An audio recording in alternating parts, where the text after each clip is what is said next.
5G Bethelma, des actualités unies, dynamiques et renversantes dans le journal TV. Pour les fêtes, Batimax amène la magie chez vous. Passez de joyeuses fêtes avec Batimax. Batimax, la qualité au meilleur prix. Lolotranao ny fampalalam-baovao.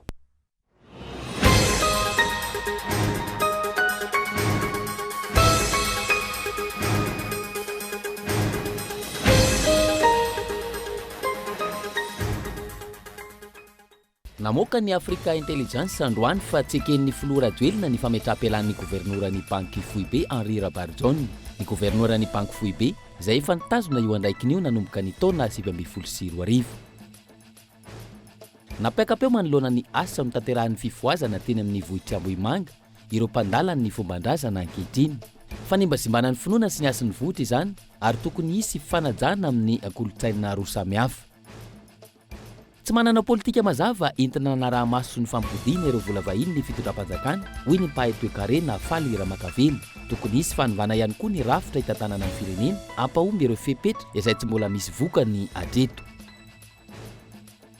Mirongatra ny tsy fandriam-pahalemana ao anatin'ny distrikta Anjozorobe araka ny tatitra navoaka ny vondrotom-paritra ny Gendarmerie Imerina Central. Isan'izany ny fakanan-keriny izay natana tranga miisa 7 ny taona 2024. Any velany, nandray ndraiky ny androany ireo mpikambana vaovao anatin'ny kongresin'ny Etats-Unis. Roa volana monja tao ren'ny fifidianana mi-mandat niroso tamin'ny fifaninanana ireo olo-bofidy. Ny andinindininy avy hatrany ary.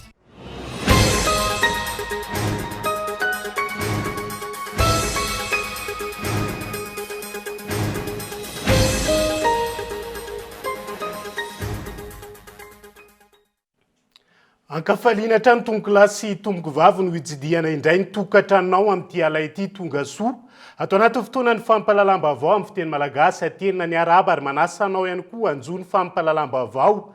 Hatramin'ny farany avy hatrany dia mahakasika ny fametra-pialany ny governoran'ny banky Foibe Madagasikara izay efa nampahafantariny ny Kolo TV FM 5 Desambra 2024 no dia anokafantsika avy hatrany ny fampahalalam-baovao any androany. Namoaka ny Africa Intelligence androany fa tsy eken'ny filoha rajoelina ny fametra-pialany Henri Rabarjon. Ny governoran'ny banky Foibe izay fantazony io andraikitra io nanomboka ny taona 2022 gaeton Andriatsilavo. Nolavo ny filoha rajoelina ny fametra-pialan'ny governoran'ny banky Foibe Henri Rabarjon. Io ny lohateny lehibe amin'ny lahatsoratra an-gazety navoaka ny Africa Intelligence androany. Raha io lahatsoratra nivoaka io hatrany, efa ela no nahenona siosiondresaka mahakasika io fametra-pialan'ny governoran'ny banky Foibe io. Ho an'ny Kolo TV FM manokana, ny 15 ny volana Desambra 2022 lasa teo no efa namoaka fa nametra-pialana tio governoran'ny banky Foibe intsony i Henri Rabarjon izay efa nitana izany andrakitra izany nanomboka ny volana Novambra 2024. Ny datiny 12 Novambra 2024 no nanamafitsany ny filohan'ny Republikan'i Madagasikara fa hojerena miaraka amin'ny governora ny ananan'ny banky Foibe tahiry volamena ahafana mampiakatra ny lanja sy hanamaro-toerana ny sandan'ny vola malagasy. Hatreto mbola tsy hita mivaingana ny vokatra tamin'ny fametrahana io tahirina volamena io. Isan'ny mety ho antony nahatonga io fametraha-pialana io ihany koa raha ny loharanom-baovao azo ny olana mitranga mahakasika ny fitantanam-bola eto amin'ny tany sy ny firenena ankehitriny. Ohatra amin'izany ny hoe mifangaro ary tsy voahaja intsony ny principe d'affectation budgétaire, olana miteraka fahatarana teo amin'ny karama ny mpiasa-panjakana. Andrasana ny mety ho tohiny sy ny fivoarana ity toe-draharaha eo anivon'ny banky Foibe ity. Fa miteraka resabe ny anivon'ny fiarahamonina amin'izao fotoana izao ilay asa no tanterahan'ny fifoazana teny amin'ny vohitra Ambohimanga. Ny 20 Desambra lasa teo mampiakapeo ireo mpandala ny fomba andrazana. Noho izany voalaza fa manimbazimba ny finoana sy ny asy ny vohitra. Tokony hisy ny fifanajana eo amin'ny sampino sy ny kolotsaina roa samihafa hoy ny mpahay fiarahamonina nanaovana fanadihadiana tamin'ity androan'ity onona saina.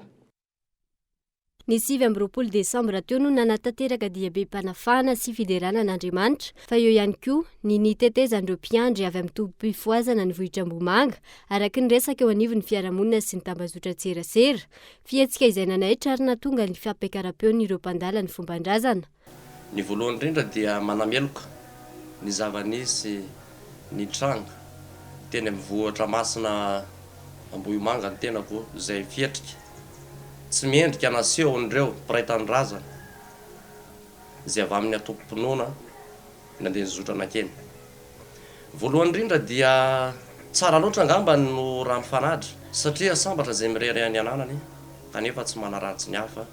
Tsy mbola nisy kapandalina nentin-drazana na laza tamin'ny aina aman-jery na tamin'ny tambajotra serasera ka hoe anaratsy mpino kristiana na anaratsy mpino finoana hafa. Tsy mbola nisy mpandalina nentin-drazana ka andeha hoe na varavara-piangonana andeha hanao vakana sy hitondra lefona na miaraka amin'ny angorodo sy hitsoka mozika. Kanefa fa maninona rany no manano bohatra toy izany nareo? Tsy azo atao zany satria izahay mpandalina nentin-drazana tompoko dia mbola tsy nandodona tany vavady misy anareo ary mbola tsy nandodona varavarana misy anareo ka hoe ajanony fa tsy marina fa ty ny tena izy, tsy ny anareo marina ary tsy ny anay koa ny tena izy fa ny tsara indrindra dia ny fifanajana. Miteraka fifandonana eo amin'ny samy malagasy na mivatana na akolaka ny tranga tahaka ireny hoy ny mpandinika fiarahamonina ka tokony samy hitandrina sy hanaja ny azy ny mpino tsirairay.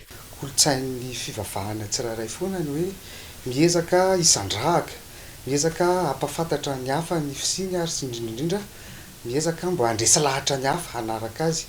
Izy io moa indraindray io mandeha ataontsika hoe milamina hoe pasifika, misy taona izy io nefa mandeha somary antery mandeha anirisehatra raha izay ny ilazana azy. Manotohina tsy maintsy hoe matsiaro voatohitohina ny mpandala ny fomba malagasy.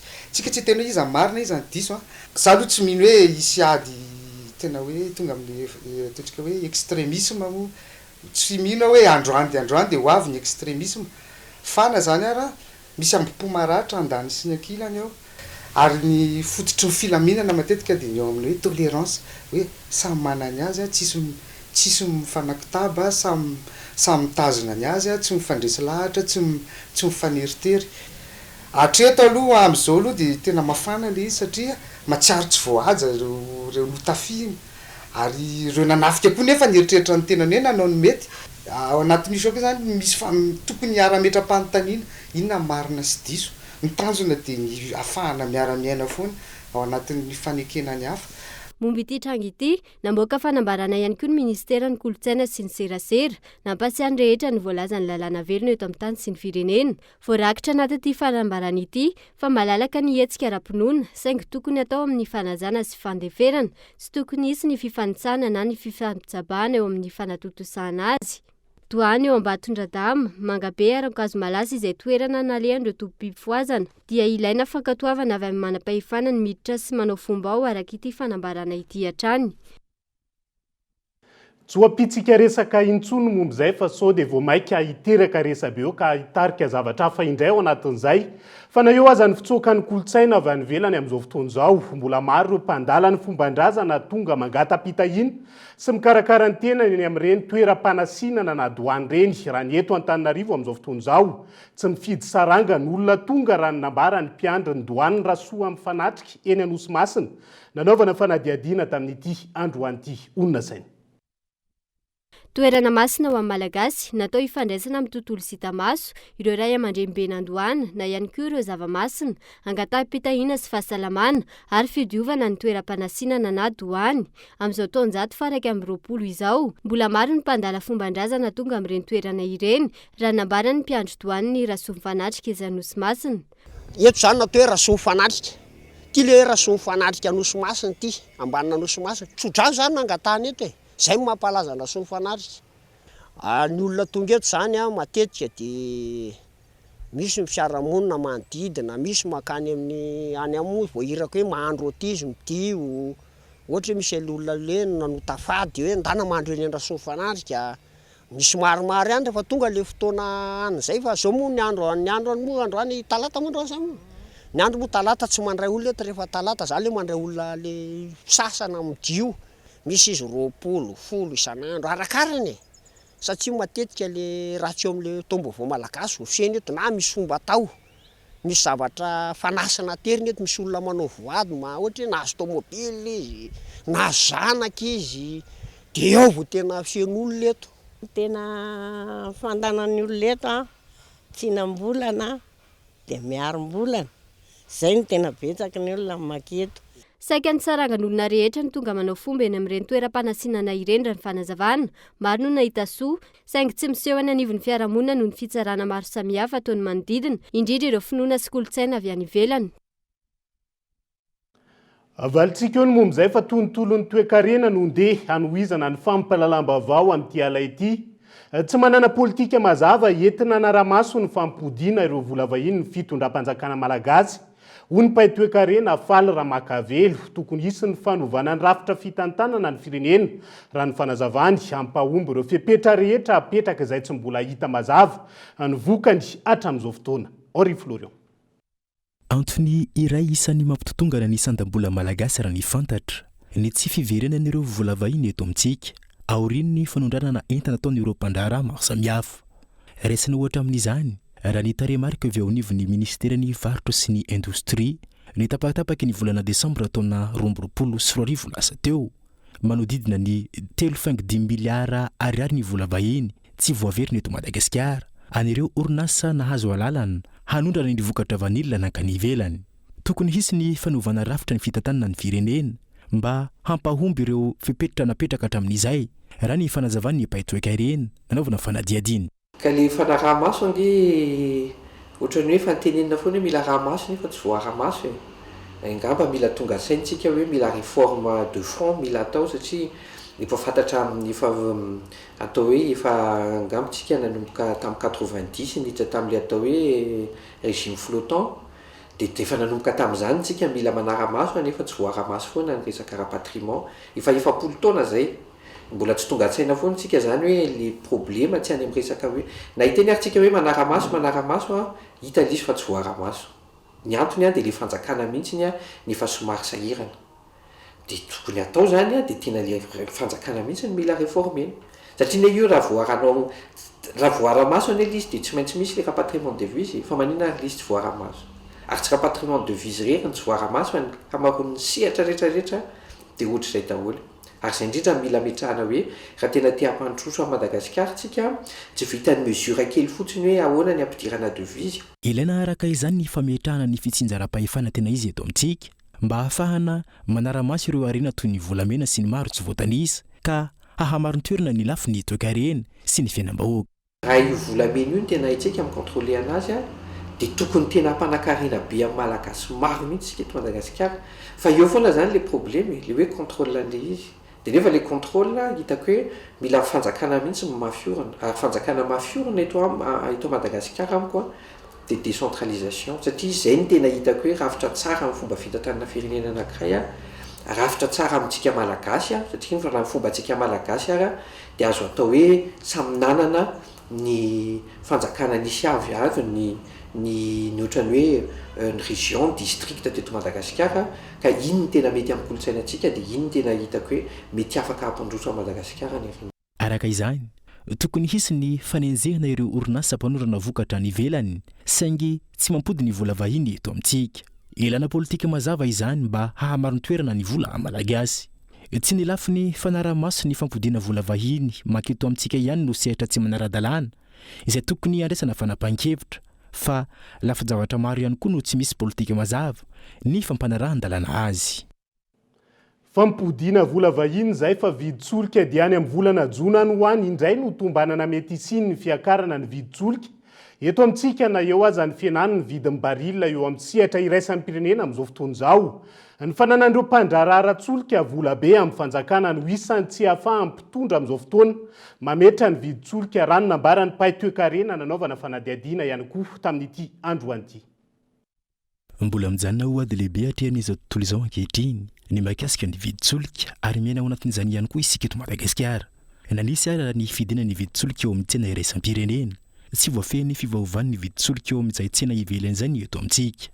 Tsy azo eritreretina ihany koa ny isian'ny fidina ny viditsolika raha ny nambarandreo mpahay toe-karena. Na dia misy zany fidinan'ny solika maneran-tany zany dia tsy maintsy mitozo lalina mandeha miakatra zany ty vidin'ny solika eto Madagasikara ty noho izay fiaran'ireo mpivarotra solika miara-miasa eto Madagasikara zay. Ahina zany raha ny telo volana hiditra amin'ny telo volana faharoa amin'ity taona 2024 ty ahina zay fiakaran'ny solika zay raha ho an'ny Madagasikara manokana. Iny zany atao hoe hambana foana mianasinkeza be ho an'ny firenena izy satria rehefa miamanana trosa amin'ny fanjakana ny reo compagnie pétrolière eo dia efa miena le souveraineté zany le fahafana manapa-kevitra fa satria noho zay trosa zay dia miena zay fahafana manapa-kevitra ny fanjakana zay no mahatonga hoe voatazo ny compagnie pétrolière foana ny fitoram-panjakana eo amin'ny fanapahana n'izay viditsolika zay na dia misy ary ro organisme maro tahaka ny OMS ny fomba entina mifehy ny lalàna eto anatiny dia tsy afaka dia tena hoe mifehy ny fanjakana. Na io aza ny ezaka ataon'ny fitondram-panjakana amin'ny famiarana ny fampiakarana ny viditsolika tsy io ampampana ataon'ireo mpandraraha ara-tsolika eto Madagasikara atahorana hatrany ny mety mbola hiakarana ny viditsolika io any amin'ny volana Jona anoany raha ny efa nazavana izay ina mafy ny hiteraka fipoahana ara-tsosialy.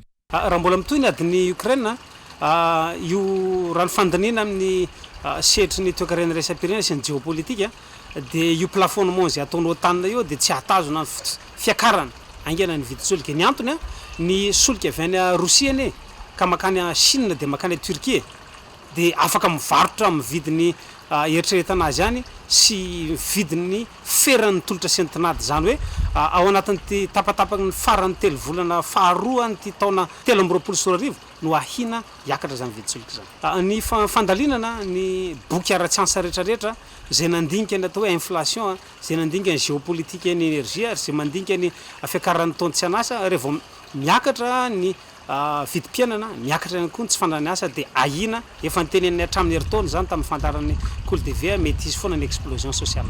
Tsy aivina fa ny volana Jolay tamin'ny taondasa no nisy fiakarana farany ny viditsolika teto amintsika niakatra ho 304 ariary ny iray litatra amin'ny petrol raha toka 704 ariary ny gazoil ary 705 ariary ny super carburant.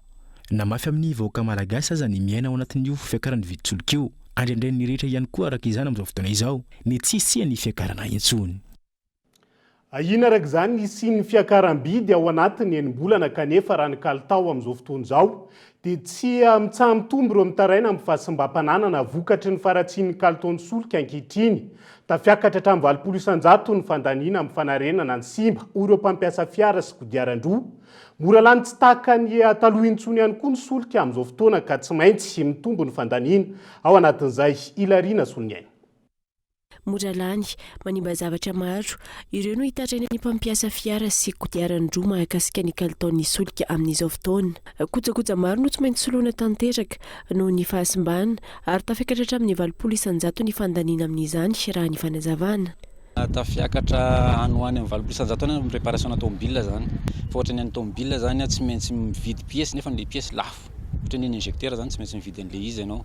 Dia iny vidin'iny pièce mihitsy zany lafo zay zany tena mampiakatra lavitra be le entretien zany. Le izy tsy voafaritra hoe ohatra ny ahoana ny etan'izy fa rehefa ianao tratran'le panne zany dia manaraka any satria amin'ny voalohany zany tsy mieritreritra mihitsy ny hoe ina nahatonga an'le pièce simba fa manolo aloha ianao voalohany dia voasolo le pièce dia mandeha kely ianao dia manondrana indray le izy eo amin'izay zany vo tonga saina hoe sao dia mba maloto ara le solika tsisy afaka réparena le izy satria le dégâts hoentin'le solika mihitsy ny tonga dia mampikatso an'le pièce dia izay mahatonga le izy tsy maintsy misolo foana zany ny solution amin'le izy. Misy 10 isan'andro farafahakeliny ny ireo tonga manamboatra fiara eto amin'ity toerana ity. Fahasimbana vokatry ny faharatsian'ny solika avokoa ny ankamaroany tahaka ny fahatsetsena ny pompe sy ny fahasimban'ny injecteur.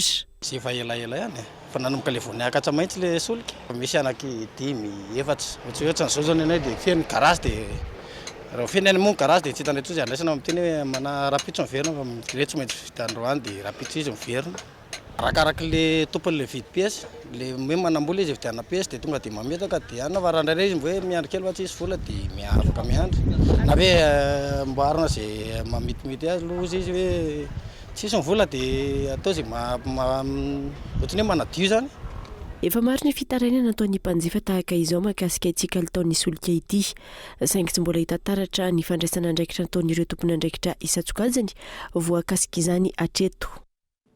azahoaiza ny fiarovana ny zonim-panjifa sy ny fanaramaso ny kalitaon'ny solika ao anatin'izay raha ny eny anivony fokotany izao dia hifantoka betsaka amin'ny asan'ireo tompony andraikitra isan-tsokajy ny eny anivony fokotany raha mihatsara trany ny tampikarama ho raisin'izy ireo manomboka izao isan'ny zava-dehibe angatahany izy ireo ihany koa ny sin'ny satany feny asany se fokotany tsy ahivana nampiakarina avy telo eny ny karama andro se fokotany raha toka 4 lariary zany teo aloha raha ny kabary nataon'ny filohan'ny repoblika farany teo. Nambaran'ny filoham-pirenena nandritra ny kabary nataony tamin'ny faran'ny taona 2024 fa ampiakarina avy telo eny any tampikaramana ireo se fokotany rehetra manerana ny nosy.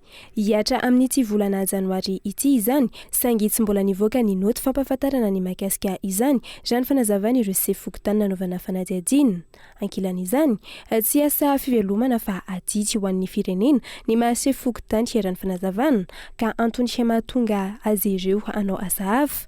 Raha izay ivona, 4 lariary ny tampikarama raisin'ireo se fokotany ary maro ny andraikitra sahany raha ny fanazavana. Andraikitra ny se fokotany aloha mazava be mandraikitra izay tsy dia tena hoe afaka manome adiny 7 adiny 10 ato ny tsirairay fa didy moa ny ato zany didy amin'ny firenena izay tena lazaina mihitsy hoe tsy fivelomana zany asa fokotany fa didy izy fa raha ohatra ka ho voajery zany hoe mihatsara hatrany hatrany momba ny resaka tampikarama sy ny hoe mety siny mihitsy hoe fampidirana ny mpiasa fokotany anatin'ny mpiasa fanjakana ohatra mety handroso kokoa ny firenena mety hifantoka betabe kokoa miasa ny misy andraiky ny tsirairay fa ny ato aloha zany lazaina fa draikitra ny ato fa ny tokantrano samy manana tokantrano velomany mandamina fotoana ny tsirairay amin'ny fivelomany sy ny fanodonana ny fokotany. Isan'ireo teboka lehibe hiadiana ireo se fokotany ihany koa ny ananan'izy ireo any sata mifeny asan'izy ireo. Tany aloha hatreto misy fikambanana ny fokotany tena fianazy misy hoe tena mbola azo tony resahana be momba n'izay fa miaraka amin'ny distrika no tena miandraikitra anay. Iny aloha iarahana mijery amin'ny resaka fikambanana satria matetika ny fikambananay zao aty anivon'ny tanatroa misy fikambanana any hoe ilaina mivory matetika isan-taona tsara ny jerevana amin'ireny misy any izy zany fa tsy mbola tena hoe mafeona be fa mbola mifandray foana sy manaraka toromarika avy any ambony foana zay ny distrika ny commune ireo tena miara-miasa aminay akaiky. Raha ny fanazavana hatrany mitambatra amin'ny volan'ny région hatreto ny tampikaramana ireo se fokotany ary miankina amin'ny fiafandaminana no andraisan'izy ireo izany isaky ny 3 volana na isaky ny 9 bolana. Iverina eny anivon'ny fokotanitsika rehefa tonga ny fotoana voatondra ao anatin'izay ary hojerena hoe tanteraka ve sa tsy tanteraka izay fampiakarana avy telo eny ny tampikaramandreo se fokotandreo izay ka hoentitsika eto amin'ny fampahalalam-baovao ihany hoe manahoana ny mahakasika izay fampanantenana raha izay fa mikorotana ny famatsiana ny vaksiny BCG ny anivon'ireo tobim-pahasalamana CSP2 maro eto andrenivohitra raha ny fanadihadiana nanomboka tamin'ny enim-bolana faharoa ny taona 2022 no ny amafy ny fikorotanana raha ny fanazavana maro araka izany ireo ray aman-dreny no miveziveza maneran'ireo tobim-pahasalamana no ny tsy fisiny izay vaksiny izay amin'izao fotoana izao. Fitianokolona no mitatitra ny Atsiprieny. Manomboka amin'ny fahateran'ny zaza hatramin'ny faha 12 volana, karazana vaksiny maro no tsy maintsy atao. Isany amin'izany BCG sy ny polio. Nanomboka tamin'ny volana Jona 2024 ny amafy ny fikorotanana tamin'ny famatsiana ny vaksiny BCG tena nivon'ireo CSP2 teto andrenivohitra raha ny fanadihadiana. Ho an'ireny mpianakaviana ity, efa nivezivezy teny amin'ny CSP2 izy mianaka noho ny tsy fisian'izay vaksiny izay. Ny BCG zao tamin'izay nakatiny tsy nisy. Dia 2 janvier moa raha andevoanay dia maly izay tsy tao fa androany vao tonga dia tsy natsatsa vaksiny. Efa niteny ihany izy miverimberina aty dia efa miverina taty matetika izay dia tsisy mihitsy ilay BCG. Izaho zao efa intelo miverina taty satria feno efatrandro ty miverina taty efa tsy vita tao amin'ny hôpitaly ny BCG any dia nakaty hanao an'ilay BCG dia tsy nisy dia efa intelo miverina nanontany tsy nisy. Ho an'ny CSP2 namontana izay, intelo miantaona izay no nahitana fiatoana ny famatsiana ireo vaksiny BCG. Ny volana Oktobra lasa teo no nisy famatsiana vaksiny BCG farany avy amin'ny tompona andraikitra. Raha ny nenay manokana teto amin'ny namontana aloha zao dia ny BCG somary nijaly kely zahay satria ataoko angambany hoe intelo na indroa teo zay tsy nahazo. Dia ny akabetsahan'ny centre de santé de base ohatrany tsy nanana daholo. Dia le izy moa zay ny hoe hatramin'ny faha 1 volana azo atao foana ny zaza. Dia zany hoe rehefa misy zany dia afaka atao vaksiny ilay zaza. Dia zany naresena lahatra ndreny hoe mandra-pahatonga amin'ny faha 1 volana satria avy any amin'ny fototra mihitsy tsy nisian'ilay vaksiny. Ny fahatongavan'ny vaksiny isaky indray volana izahay dia manao commande. Tao amin'ny BCG zany somary hoe nisy niakatra kely. Dia iny nisy fotoana izahay somary nandefa olona kely nody satria raha ohatra ny fatra angatahana 7 ohatra dia izay fatra izay efa fantatra zany hoe reto ny olona eto. Tsy eto an-toerana ny tompon'andraikitra ary tsy nahazahoana fanampananjavana ny teo anivon'ny ministeran'ny fahasalamam-bahoaka nanontaniana mikasika ity tranga ity. Ratsahivina nanomboka tamin'ny volana janoary 2024 no nitarany mikasika ny vaksiny BCG ireo ray aman-dreny. Ny amafy hatrany izany nandritra iny taona iny. Ireo manakatao mironany amin'ireo tobim-pahasalamana tsy miankina raha mivezivezy eny amin'ireo CSB2 kosa ireo tsy manana fahefana mividy ho amin'izany. Dia izay ihany koa no entintsika amin'ny sento vetivety anaty doka fohy ny tahany fisoratana anaran'ny mponina anaty lisam-pividianana iny anivon'ny fokontany. Eo ihany koa ny tsy fandriam-pahalemana anatin'ny distrika Nanjozorybe indrindra ny fakanakeriny izay nahitana tranga miisa 7 ny taona 2024 rehefa avy eo no anarahantsika izay mandrapitafa vetivety ary.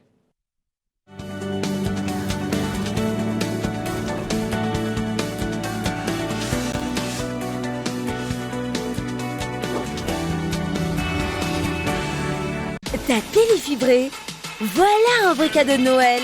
En ce moment, abonne-toi à la fibre. Telma t'offre la box Telma TV, plus 3 mois d'abonnement à tes chaînes préférées en top qualité. Ça, c'est Dual Play. C'est à partir de 149 000 arrières TTC par mois. Rends-toi en Telma Shop. Telma, safidiko numéro 1 malagasy.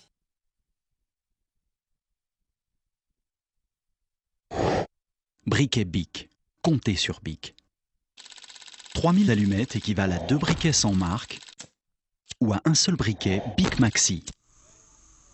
Briquet Bic. Comptez sur Bic. Faites le calcul. 3000 allumettes équivalent à 2 briquets sans marque ou à un seul briquet Bic Maxi.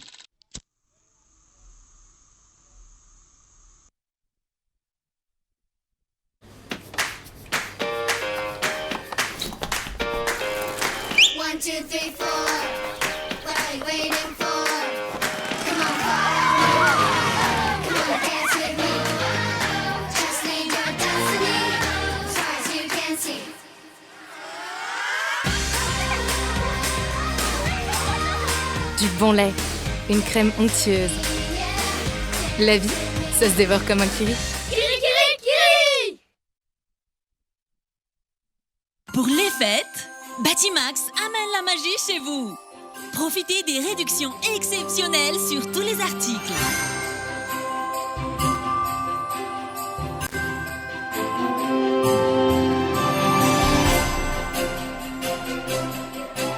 Offre valable jusqu'au 15 janvier.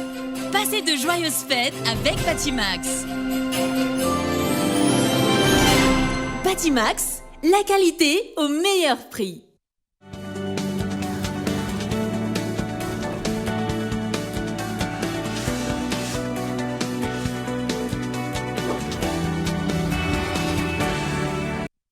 Tapany faharoa amin'ny fampalalam-baovao mamena ny araba ho antsika rehetra mbola miara-dalana aminay amin'izao oro izao. Anokafantsika izay dia ambany tany fisoratana anarana ho an'ireo mponina anatin'ny lisam-pividianana. Eny anivon'ny fokontany amin'izao fotoana raha ny fanadihadiana natao tamin'ny fokontany maro teto andrenivohitra tamin'ity androany ity tsy manana fotoana monjeny ireo fokontany hisoratana anarana. Anatin'izay lisam-pividianana izay ireo mponina manoloana ny fahasahiranana amin'ny fiainana andavanandro.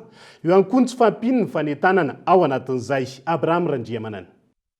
Kely hatreto ny tahapavitriana ho an'ireo olom-pirenena tonga iny anivon'ny fokontany soratra anarana anatin'ny lisam-pifidianana tafiditra amin'ny fanavozana tanteraka ny lisam-pifidianana raha ny nambaran'ireo sefokontany. Ankoatra ny fisian'ireo agent recenseur izay manao ny fitetezana ireo tokantrano, fepetrany recensena iny fandraisana ny anaran'ireo tsy tratra trano iny anivon'ny fokontany ho ampidirina anatin'ny lisam-pifidianana. maro ireo antony mahatonga ny tahampisoratana anarana ambany iny anivon'ny fokontany raha ny fanazavana. Ao ihany le tsy dia fahazotoana be ho an'ny olona zany hoe misy ihany izy tonga misotra anarana fa raha amin'ny ankapobeny zany somary marisarisa ny olona zany le mandeha ty anivon'ny fokontany amin'izao tsy dia manam-potoana zany ny olona andehanana aty fa aleony mandeha mitady vola toy izay mandeha makaty anivon'ny fokontany tsy mihoatra ny 5 dia tsy latsaka ny 2 isan'andro izay ihany ny olona manantona fokontany tena somary maivamaivana aloha izy amin'izao. Tamin'ny voaloha le mbola nasotosoto ny olona dia tonga sabotsy lahady fa zao zahay efa tena mametraka numéro ho atao amin'ny gardien dia raha ohatra ka misy mitady sabotsy dia masakasaka ty na sansera mamonjy azy reo. Etsy ankilany misy amin'ireo fokontany no manohy ny fandraisana ny anarana ho an'ireo olom-pirenena mandritry ny farany herinandro. Amin'izao fotoana aloha zany rehefa andavanandro tsy dia marisika ny olona satria ao amin'ilay fitadiavana fa ny fokontany moa amin'izao misokatra rehefa sabotsy lahady dia amin'izay fotoan'izay ny olona misy eo amin'ny 20-30 isaky ny week-end mitonga eto amin'ny fokontany misoratra anarana ao anaty lisam-pifidianana. Ny fipetratakina olona atao anivon'ny fokontany zany atao anatin'ny recensement fokontany dia ny karam-panondrom-pirenena sy ny karatry ny kara-fokontany ny zavatra takina. Na eo azy izany tsy ampy ny fanentanana iny anivon'ny fokontany amin'izao fanavoazana tanteraka ny lisam-pifidianana izao.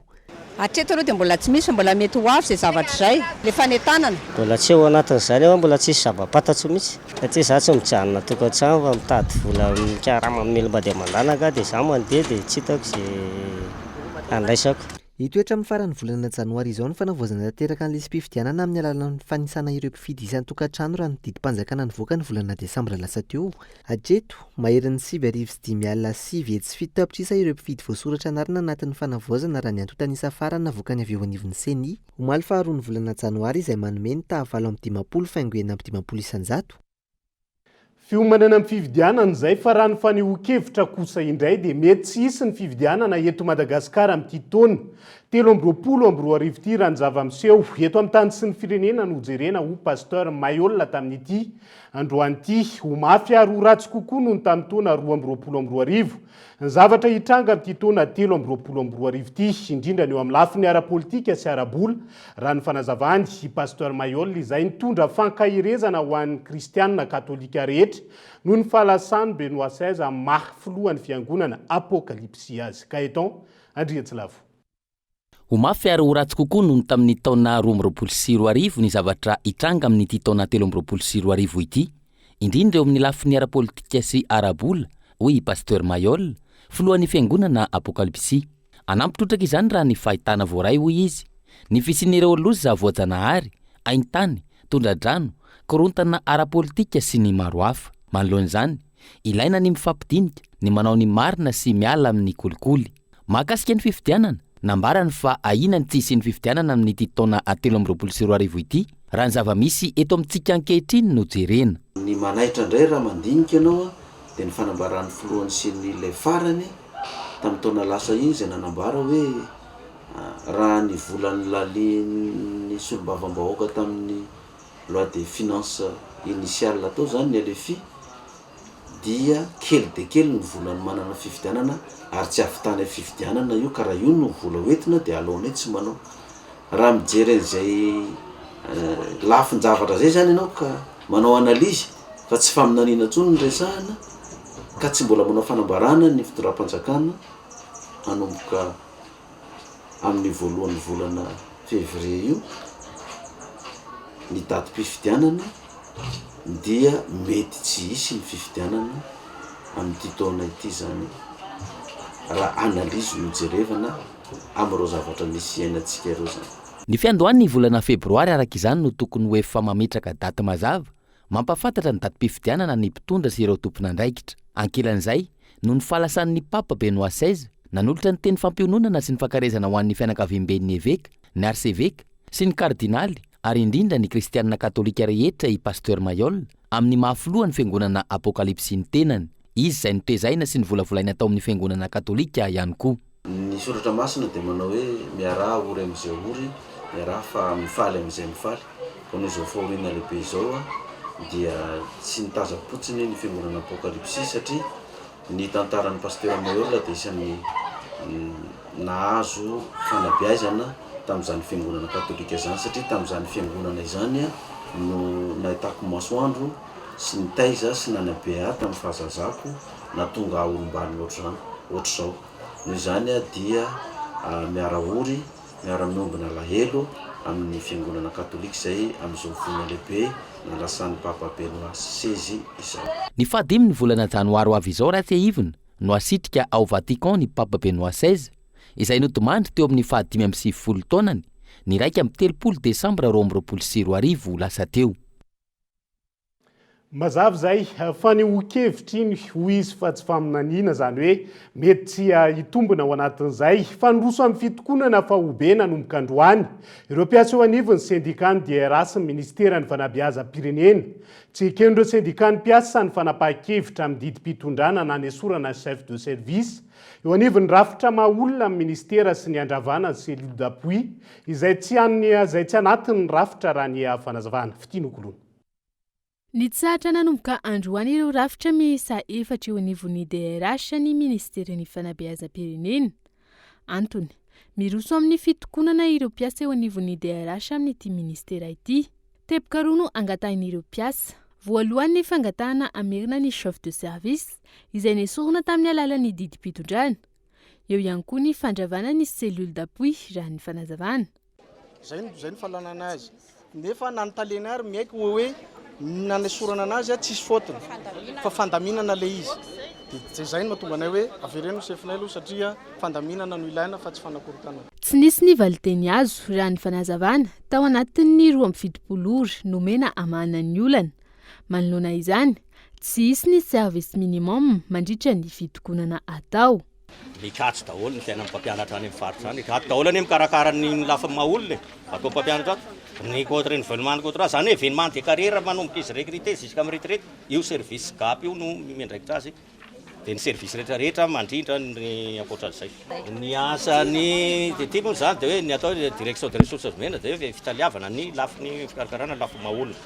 Zany hoe ny événement de carrière raha zavako aminareo zany amin'ny any asa-panjakana moa misy le événement le carrière mihitsy zany ny fikarakarana ny karama, ny avancement, ny renouvellement na contrat, ny titularisation, ny intégration moa zao mikatso. Ny rehetrarehetra lefa hoe lafa maolona zany hoe azahoany avantage rehetrarehetra ato amin'ity direction ty daholo. Tsy hitsatra ny fitokonana mandra-pivalin'ny fangatana raha ny fanazavana mpiasa eo anivon'ny DRH ny ministeran'ny fanabeazam-pirenena androany. Lafomba hafa kosa indray dia nanoho ny fivarotana amoron-dalana taon'ireo mpivarotra teny amin'ny petite vitesse na voalaza. Fa tamin'ny voalohany volana janoary lasa teo aza ny fehim-potoana nomeny ny commune Antananarivo renivohitra azy ireo. Nisy ankilan'ny fepetra noraisiny izy ireo manoloana izay. Noho ny fiatrana ny krismasy sy ny fety ny farantaona, nomena fahalalana hivarotra eny amoron-dalana ireo mpivarotra eny amin'ny petite vitesse, saingy noferana hatramin'ny 2 janoary lasa teo izany, araka ny nambaran'ny commune Antananarivo renivohitra. Hatramin'ny androany, manohy izay fivarotana amoron-dalana izay ireo mpivarotra eny an-toerana, fa nampon'izay, nandray fepetra izy ireo ametrahana ny filaminana eny an-tsena. Ny fepetra no lazainy taminay dia manaraka an'le fitsipika izay efa nomena sy mifanarahana isin'le fifamoivoizana. Zay zany ny fepetra no lazainy. Ary ny hoe fanalana anay tsy tompoko satria raha nomena an'le fanomezana zahay tao Malakamy Matanomena dia ny hoe mahazo mivarotra malalaka amin'izay nareo. Zay moa nametraka hoe zay tsy mpanao bazar de Noël, zay tsy mpanao an'le bazar de Noël fa mpivarotra isan'andro no toeram-pivelomanay, isahananay ny ankohonanay ray manontolo. Ny fepetra voalaza ataoko fa le fitsipika zany hoe tsy mihoatra amin'ny linina zay efa nitenenina iny zahay. Ary ny hoe tandrovanay an'le fahadiovana indray dia efa samy mandray ny andraikiny zany ny toerana isak'izay sokajy misy anay avy. Ny fepetra raisinay zany amin'le hoe tapitra aloha zany tonga dia hidirako. Mivarotra aloha nareo mandra-pisy vahaolana ary mino zay mba vahaolana manara-penitra tenen'ny filoha sy dradradradrada isan'andro zavatra manara-penitra natao ary raha mba ohatra tanteraka zany zay inona moa ny olana zay koa ny efa mamaniry ny teo ara-dalàna zany mba fanindrinay fa raha ohatra hoe asorina aty zay dia azandray zany miantoko mpivelomanay aizany amelomanay ny zanakay andoavanay hofatrano mijiramany ekolazy tokony mba samy coprendre zany ny tokony andraikitra isasokazony ao ambony ao raha tonga amin'ny fotoana lananay aty ka misy ny vahaolana voniny zay hiditra amin'ny ara-dalàna tompoko. Andrasana ny fampidirana ireto mpivarotra ireto anatin'ny tsena manara-dalàna araka ny hoe ny arabe ho an'ny fiara, ny tsena ho an'ny mpivarotra ary ny trottoir ho an'ny mpandeha tongotra. Andrasana ihany koa ny fepetra ho raisin'ny commune na anaisitra ireo mpivarotra ireo toy ny efa natao teo aloha. Fa mirongatra ny tsy fandriam-pahalemana amin'ny endriny maro anatin'ny distrika Nanjozorobe raha mitaha amin'ireo distrika hafa araka ny tatitra nataon'ny vondrotom-patry gendarmerie Imerina Central isan'izany ny trangana Fakanakeriny izay nahitana tranga miisa 7 ny taona 2020 ary 5 ireo voasambotra manoloana izay. Isan'ny distrika mena amin'ny tsy fandriam-pahalemana ny distrika Nanjozorobe oharina amin'ireo distrika hafa eto amin'ny faritra Analamanga sy ny manodidina raha nambarany avy eo anivon'ny vondrotom-patry ny gendarmerie Imerina Central nandritra ny taona 2020 tao amin'ity distrikty avokoa no nahitana ny akamaroan'ireo trangana tsy fandriam-pahalemana toy ny fanafian-dahalo, ny Fakanakeriny, ny Alatrompo sy ny maro hafa raha ny fanazavana. Distrika Nanjozorobe no ahiantsika matetika misy trangana tsy fandriam-pahalemana. Izy io trangana tsy fandriam-pahalemana ateraky ny tsy fifankazahoana ara-piarahamonina satria ireo trangana Fakanakeriny 7 ohatra nandritra ny taona dia olona mifankalala, olona mifanolo-bodrindrina, olona mpiara manao afera ihany no tafiditra ao anatina Fakanakeriny vokatry ny fialonana, vokatry ny lonilony mpiarahamonina isan-karazany, vokatry ny ady lova, vokatry ny ady tany. Ny toerana matetika hitrangana tsy fandriam-pahalemana matetika dia eo amin'ireo faritra mifanolo-bodrindrina. Zany hoe ao anatin'ny distrika Nanjozorobe dia mifanila ohatra amin'ny distrika ny Tsaratanàna, mifanila ohatra amin'ny distrika ny Ambatondrazaka, mifanila ihany koa amin'ny distrika ny Akazobe. Ankoatra ny trangana tsy fandriam-pahalemana miseho anatin'ny distrika Nanjozorobe, maro ihany koa ny trangana tsy fanaran-dalàna tsikaritra teny amin'ny lalam-pirenena faharoa, fahatelo, fahaefatra ary ny lalam-pirenena fahafito. Nandritra ity taona ity ny ezaka natao, ny fitsirihana natao teny amin'ny lalam-pirenena dia nahitana ireo granulé de caoutchouc no fitenitsika anazy ohatra fa nangalarina tany amin'ny terrain manara-penitra ny Ambatondrazaka sy Moramanga dia teny amin'ny lalam-pirenena no nahitana azy milanja 6 tonnes 500 kg. Dia nisy ihany koa goudron 10 tonnes 600 kg izay avy any amin'ny RN 44 izy io nahodikodina dia tratra ny zandary avy eto anivon'ny Imerina Central. Nisy ihany koa lavanila maitso tsy mbola matoy milanja 470 sy 700 kg tratra teny amin'ny lalam-pirenena. Tao ihany koa ireo toaka voarara milanja 520 sy 700 sy 3,000 litatra tratra nandritra ny taona 2020 sy 2020 iny. Ny taona 2020 miisa 7 ireo trangana Fakanakeriny niseho tao amin'ny distrika Nanjozorobe, basy miisa 720 no nigazany zandary teo am-pelatanan'ireo jiolahy, miisa 730 ireo olona voasambotra no niraharaha famotsiana omby tsy ara-dalàna, raha miisa 450 ireo voasambotra no ny Alatromby, miisa 550 kosa ireo voasambotra no niraharaha Fakanakeriny, ary dahalo miisa 130 no lavy mibala ampitandro ny filaminana nandritra ny taona 2020 iny. Tontolon'ny fanatanjahantena dia nigadona tany Tunisie omaly alina ny ekipa pirenena malagasy Mbarea ny Madagasikara. Hiatrika ny lalao ara-piralahiana anatin'ny fanomanana ny fiatrehana ny tranona 2020 izay atao any Algeria miisa 20. Ireo mpilalao malagasy andray anjara mandritrio miaraka amin'ireo tompon'andraikitra ara-teknika miisa 12 manampy azy ireo any Tunisie. Ao anatin'ny fanomanana ny fiatrehana ny tranona 2020 tanterahina any Algeria, omaly alina ny tonga tao Tunisie ireo delegasiona malagasy izay nahitana ireo mpilalao 2020 mandrafitra ny Barea ny Madagasikara miaraka tamin'ireo ekipa teknika. Androany no niatrika ny fanazarantena voalohany ekipa pirenena tao amin'ny kianja ao amin'ny tanàna ny Tabarka. Miisa 2 ireo lalao ara-piralahiana atrehin'izy ireo mandritra ny fanomanana ny Tunisie, isan'izany ny fionana amin'ny Diable Rouge ekipa pireneny Congo Brazzaville, eo koa ny lalao ifandonan'izy ireo amin'ny Mena avy any Soudan. Hiatrika ny fifananany Channa na ny championnat d'Afrique des Nations de football 2020 any Algeria ny ekipa pirenena malagasy ao amin'ny vondrona C. Ny 15 ny volana janoary izao no iaonan'ny Barea ny Madagasikara amin'ny Ghana anatin'ny fifaninanana. Ny 17 ny volana janoary kosa ny lalao faharoa ifandonany amin'ny ekipa pirenena Marokanina ary ny 13 janoary ny lalao iaonan'ny Barea amin'ny Soudan. Dia izay ihany koa no hoentintsika miampita ao anatin'ny maresaka iraisan'ny pirenena. Nandray ny andraiky ny androany ireo mpikambana vaovao anatin'ny Kongresy ny Etazonia 2 volana monja taorian'ny fifidianana mimonda ny roso tamin'ny fianianan'ireo olom-bofidy. I Maxwell Frost 12 taona no voafidy ho isan'ny demokrata ao Florida ary mpikambana voalohany ao anatin'ny anterimieran-dolona sy ny kongresy Etats-Unis. Nanosika ity lehilahy ity niditra tamin'io tontolon'ny politika io, nijerena manokana ny sosialim-bahoaka, ny fivoaovan'ny toetrandro ary ny adina amin'ny fifampitifirana toy ny tao amin'ny sekoly ambaratonga fototra Sandy Hook tamin'ny taona 2012. Ankilany John Fetterman na kosa ho andro antoko demokraty no isan'ny nikasika ny fampanaran-dalàna ny cannabis ary ny fivelarany sindika ho andro antoko republikana. Isan'ny songadina ny fipoirany J.D. Vance, iray amin'ireo olona akaiky ny filoha teo aloha Donald Trump, izay lasa senateur ao Ohio ankehitriny. Ivany mpamatsy vola ary koa niaina tao anatina fianakaviana iray tao Ohio i J.D. Vance. Nahafantarana azy ny fanapariany ny tantarany tao amin'ny tambazotra tserasera ny taona 2012. Tapitra treto indray ny fotoanantsika ho an'ny androany, ankasitrahana ny safidinao niaraka taminay hatrany tao anatin'izay 7 minitra nitondrana ny fampahalalam-baovao tamin'ny fiteny malagasy izay. Manapitafa ho amin'ny raha mipitso indray ary tombo lasy tombo vavy veloma tompo.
Pour les fêtes, Batimax amène la magie chez vous. Passez de joyeuses fêtes avec Batimax. Batimax, la qualité au meilleur prix. Vous a présenté Nivavo. 5G Batelma, des actualités unies, dynamiques et renversantes dans le journal TV.